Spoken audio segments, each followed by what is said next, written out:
یہودی اور نصرانی آپ سے کبھی راضی نہیں ہوں گے. ہاں راضی ہو سکتے ہیں اگر عیسائی ہو جاؤ اور یہودی ہو جاؤ، اپنا دین چھوڑ دو راضی ہو جائیں گے، لیکن جب تک دین اسلام پر رہو گے وہ کبھی راضی نہیں ہوں گے.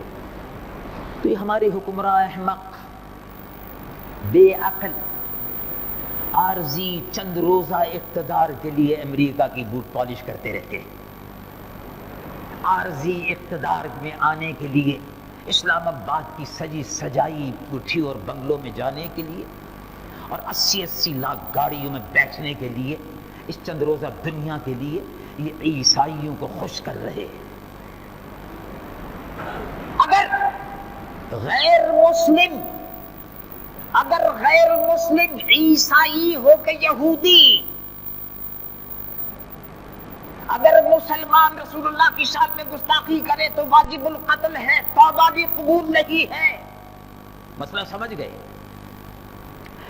اگر عیسائی غیر مسلم نے، یہودی نے، ہندو نے رسول اللہ کی شان اقدس میں گستاخی کی ہے، اس کی بھی سزا واجب القتل ہے، اس کو بھی قتل کیا جائے گا، پھانسی دے دی جائے گی.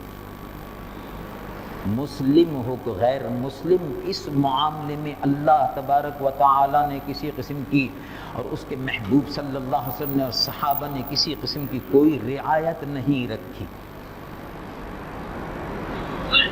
حضور پر نور صلی اللہ علیہ وسلم کے عہد اقدس میں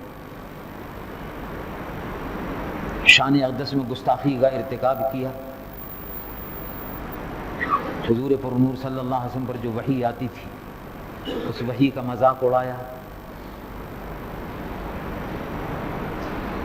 حضور پر نور صلی اللہ علیہ وسلم کی توہین کرتا تھا. نام اس کا تھا کعب ابن اشرف. کعب ابن اشرف یہودی تھا، گستاخ رسول ہو گیا.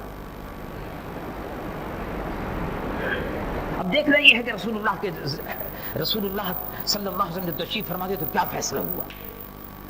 یہ تو نذیر ہے، مقدمے میں نظائر ہوتے ہیں، قرآن مجید و فرقان حمید کے فیصلے، اور اب اس کے بعد جو فیصلہ ہوتا ہے.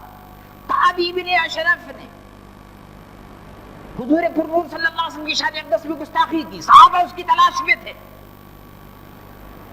اور وہی فیصلہ کرنا چاہتے تھے جیسے حضرت عمر نے فیصلہ کیا.